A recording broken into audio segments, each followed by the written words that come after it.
Hi and welcome everyone to another video on my channel. My name is Denis and today we're going to take a look into the most owned players for Game Week 1 and discuss whenever they are worth it. If you enjoy my content, leave a like, hit that subscribe button, but now let's get into it. Okay, now let's start the video and discuss a little bit about the most owned goalkeepers at the moment for Game Week 1. Now obviously a lot of things are going to change, but if we go through them all a little bit, it's Kelleher, Raya, Sells, Pickford. I think that all of them have the potential to be great goalkeepers this season. Now it really depends also on your preferences, if you want to start with a cheap goalkeeper or if you're okay starting with a 5 million goalkeeper or a 5.5 million goalkeeper, because there are good picks in all brackets. Now at 4.5 there maybe could be better options playing for better teams, but I really understand why Kelleher is so popular. Flecken, the latest goalkeeper from Brentford, got the most saves last season. Now, although that doesn't mean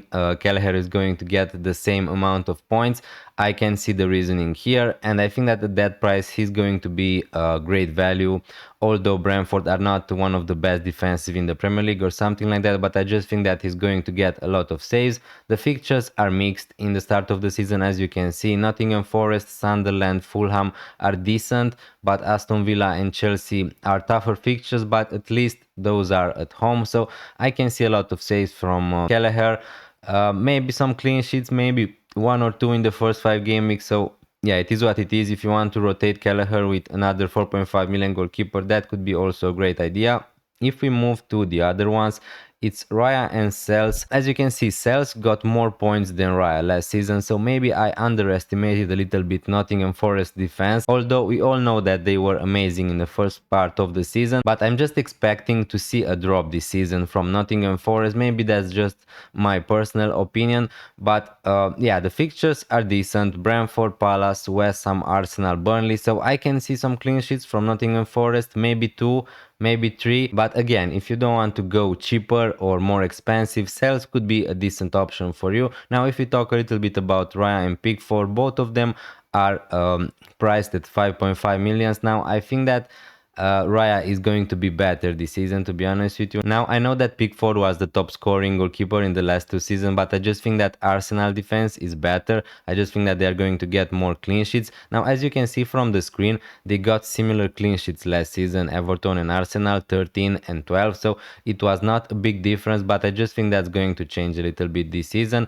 And also I'm not sure if Pickford is going to be worth the price, but 13% ownership, I think that's decent for the top scoring goalkeeper in the last 2 seasons, as I said before. Now, what I'm surprised to see here a little bit is that Sanchez is not on the list. So Sanchez from Chelsea is 5 millions. The fixtures are really good for them. Chelsea are usually a decent defense. So I think that his ownership is going to rise a little bit once we approach the Game Week 1 deadline. But now let's move to the next part. All right, now let's move to the defenders. Now a thing I didn't expect to see before starting making this video was Wan-Bissaka being the most owned defender for Game Week 1. As you can see, at 4.5 millions he's owned by 31.4% of people, so I think that there is good reasoning there. Now obviously I was a little bit surprised because, as you can see, West Ham scored got just 7 clean sheets last season. The fixtures are decent for West Ham, so that's the reasoning why I think a lot of people are going to go with Aaron Wan-Bissaka. So Sunderland Game Week 1, he's going to be really popular. Now I expect his ownership to drop maybe a little bit once we approach the deadline, but I still think that he's going to have a good amount. Chelsea, Tottenham is not amazing for clean sheets. Nottingham Forest away, Crystal Palace at home. So the fixtures are not amazing. They are not screaming clean sheets to me. Also for West Ham, but maybe they're going to improve this season under Potter. Now we know that last season they weren't one of the best defensive in the Premier League, but Aaron Wan-Bissaka, I can understand his appeal. He's just 4.5 million. He's going to play against Sunderland. He could be decent for defensive contributions, and as you can see from the screen, he scored more points last season than someone like Gabriel. Now obviously it's not so relevant because Gabriel missed half a season or something like that with the injury. But yeah, next we have Frimpong, Ainuri, Gabriel, three defenders at 6 millions. I think that if the list goes down, we're going to see someone like Van Dijk, someone like Guardiola, but these are the first four. If we discuss a little bit about Frimpong, am I a little bit surprised about his ownership? Yes, but not so much, because I understand the reasoning why so many people could be tempted by buying him, because he's a really attacking defender. I wish I had him in my team, but at the same time, 28% for right winger, right back winger, whatever you want to call it, playing for Liverpool, who we don't know if he's going to be nailed. Seems a little bit much at the moment. For sure, I'm expecting Frimpong to be the first choice at Liverpool, but with someone like Bradley, you're never going to be sure whenever he's going to start or not. So that's the only problem with him, the rotation risk. But if you look at the fixtures, are decent for Liverpool. They are going to get a lot of clean sheets. As you can see from the screen, they got the most clean sheets last season. So 14 from 38 games. That's pretty decent. Now, obviously, you don't want to play him against Newcastle, Arsenal maybe, but Bournemouth, Burnley, Everton, the fixtures are going to get a little bit better. With Enury, I can understand a little bit more why a lot of people are buying him, because probably he's going to be more nailed at the moment than Frimpong. Now, I know it is a little bit weird to say something like this about a Man City player, but I think that he's going to get good minutes and he's going to be really tempted for Game Week 1. Now, again, Gabriel at the moment has a minor injury. His ownership is 26%, so I'm not really surprised here, because Arsenal were the best defense in the Premier League, from my opinion, at least in the last 2 seasons or something like that. So I think that he's going to be really popular. He's not going to be amazing probably for defensive contributions, but we know that he has goal threat, and Arsenal are going to get a lot of clean sheets. The problem is the fixtures to start the season with are not amazing. Man United in the first game week of the season, I could easily see United scoring in this game week at home against Arsenal. Then Liverpool, Manchester City is not great in the first 5 game weeks, I'm going to be honest with you. But Leeds at home, Nottingham Forest at home, I could easily see 2 clean sheets for Arsenal. So it's going to be really a thing of preferences if you want to go for an Arsenal defender early on or not. Now let's move to the midfielders. Moving forward, let's take a look at the midfielders, and here there is no surprise for me. Mohamed Salah is the most owned midfielder ahead of Game Week 1. And as I said before, no surprises here. He's going to be 14.5 millions. Now we need to see what's going to happen in the transfer market.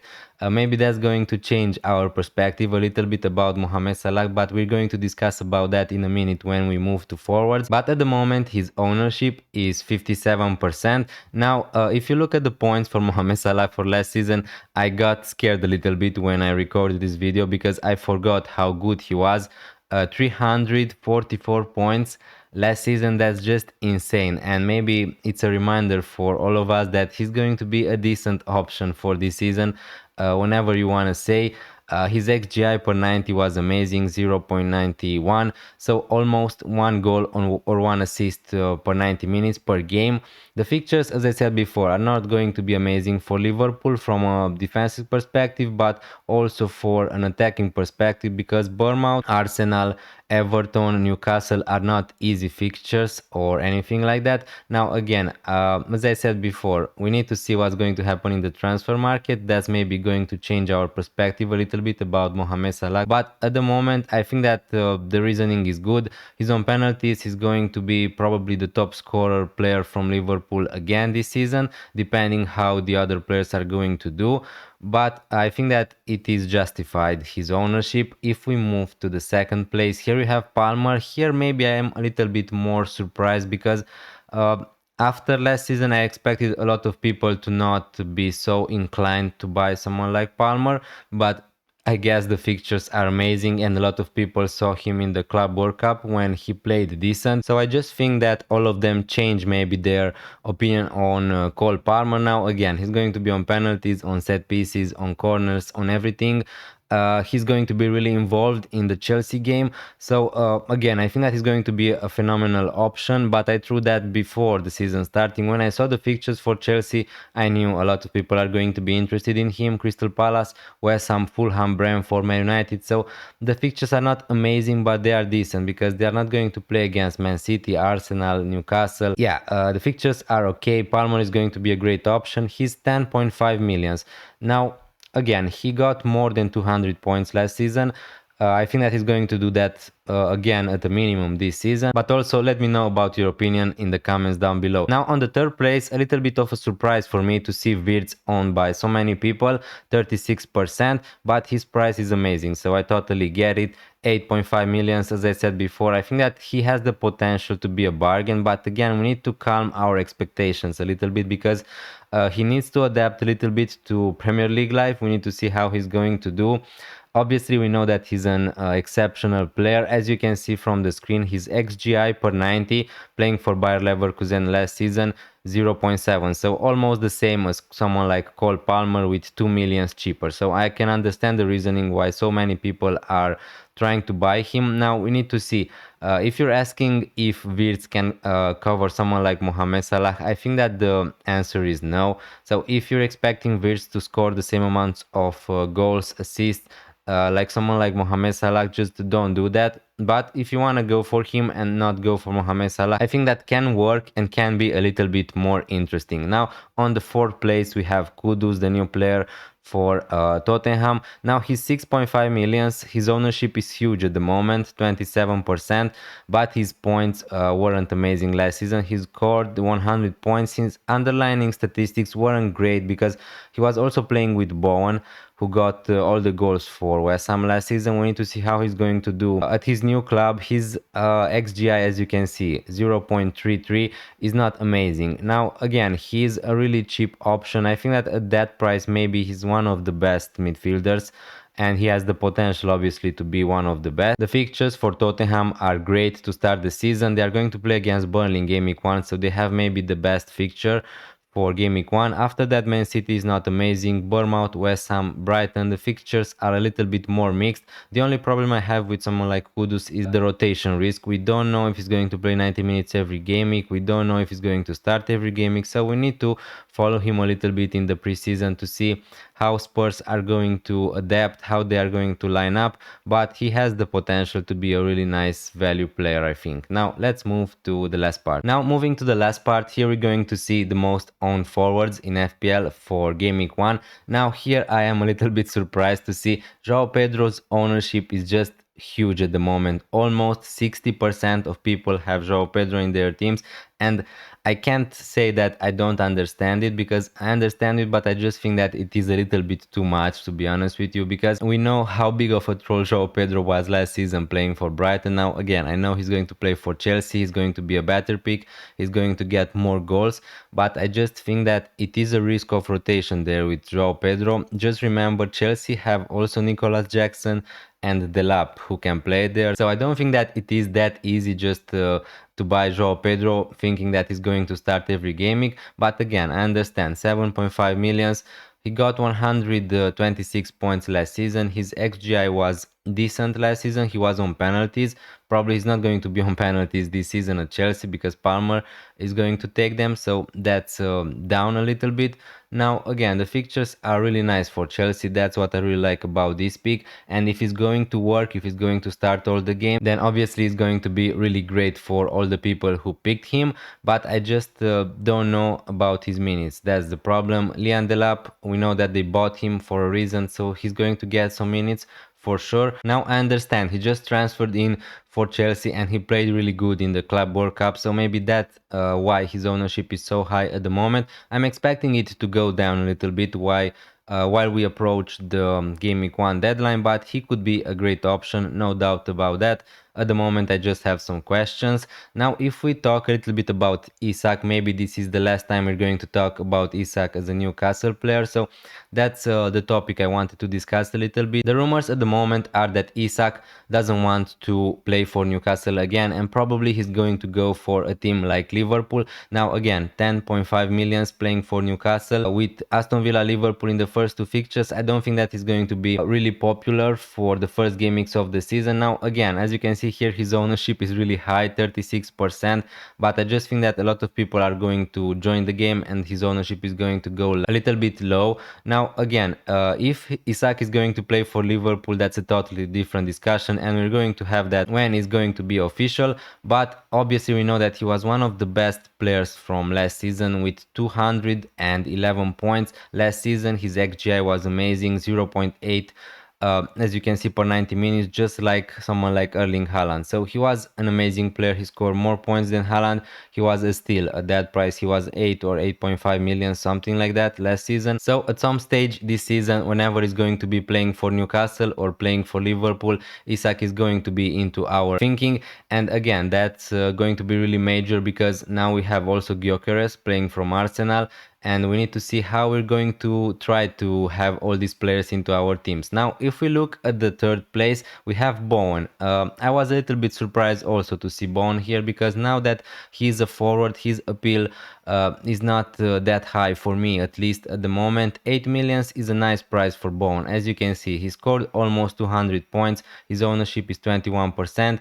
His XGI is not something amazing, 0.5 millions. The problem with Bowen being a forward this season is that probably he's not going to play as a forward in real life, obviously, all the time. Now, I know that he played that last season, a lot of games, but I just don't think that's going to happen again. Now, that doesn't mean Bowen is not going to score a lot of goals, get a lot of assists, because I think that he's going to do really well. Maybe he's going to be also on penalties when Paqueta is not going to be on the pitch, but I just think that at the moment we're going to have a lot of strikers in FPL. We're going to have Isak, Haaland, Watkins, someone like Gyökeres is going to come into our thinking real soon. So again, and also a lot of good midfielders. I'm not sure how relying on Bowen, who's going to play still for West Ham, who's maybe going to be a weaker side this season. I just don't think that's the best idea. Now again, with 8 millions, I think that you can get better players at the moment. You can buy someone like João Pedro, you can buy someone like Solanke, who could be on penalties. He's going to play 90 minutes and he's going to play as a number 9. You can buy someone like Welbeck at 6.5 millions, who at the moment is nailed to play for Brighton and he's also on penalties. So if you understand my point, that's what I'm trying to say. I think that Bowen is going to be is going to do really good, but I'm not sure if it is worth it at the moment. And with Erling Haaland, again, his ownership is just 18%, maybe a little bit surprised, because maybe a lot of people forgot how amazing he was 2 or 3 seasons ago, so we know what he is capable of. I think that he's going to do really well at the start of the season against Wolverhampton, Spurs, Brighton, United, Arsenal. The only problem for me is that Haaland is 14 million, so he is a little bit more too expensive. Now again, I think that FPL done a great job by pricing these players the way they did, because now it is a really difficult situation for us to try to pick Mohamed Salah, to try to pick both of them into our teams, to try to go without Palmer or something like that. So we're going to have more questions real soon, I imagine, with Gyökeres, with Isak.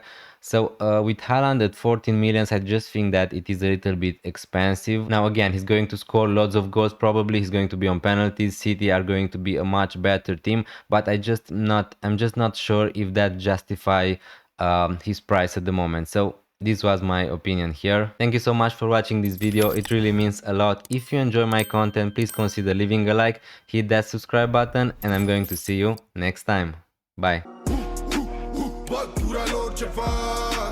Bag gura lor, când mă întreabă oamenii de unde sunt le zic de va. Apoi îmi bag gura lor.